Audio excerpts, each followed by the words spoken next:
Hey YouTube, let's talk about composting with worms. I'll be using information out of The Practical Organic Gardener by Brenda Little.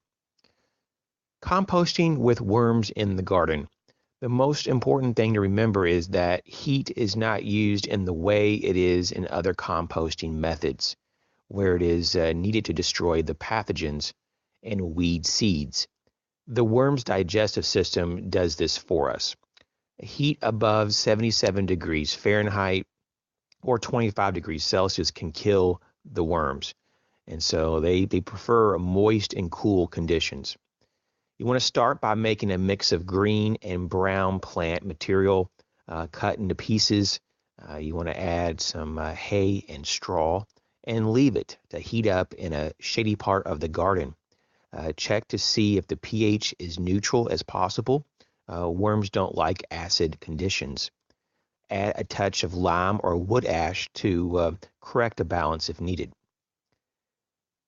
Now, you would want to wait at least several months before you add the worms to that compost, because at that point the compost will start to cool down, and you'll be ready for them to live in there and to start, creating more compost when you add various different types of materials. And so first of all, let's talk about the worms itself. It's recommended to use red worms or tiger worms.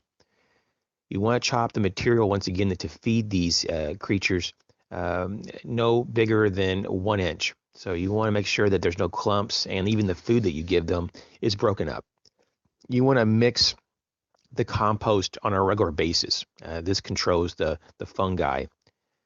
You want to feed the worms food scraps. It could be fruits, vegetables, eggshells, tea, and coffee grounds. And you can also look at this from a perspective of, if you know pretty much how much of food scraps or waste that you have, you can actually create a compost to fit that needs, because it's all about size and weight compared to the worms. So, for example, a surface area of 10 square feet should be used for every pound of waste weekly. And so for every pound of food waste per day, you would need 2 pounds of worms, to break it down and consume it. So that just kind of gives you a guideline there.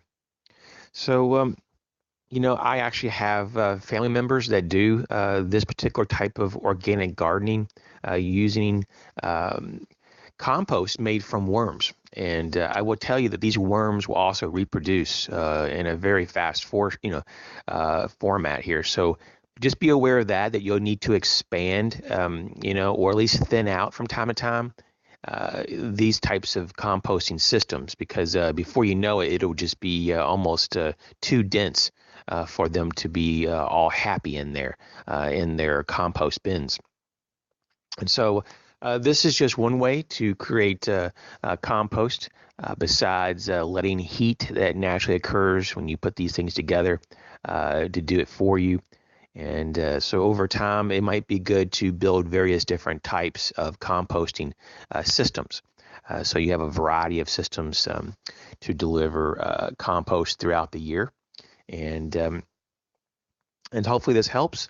Thanks again for all the support. You guys take care.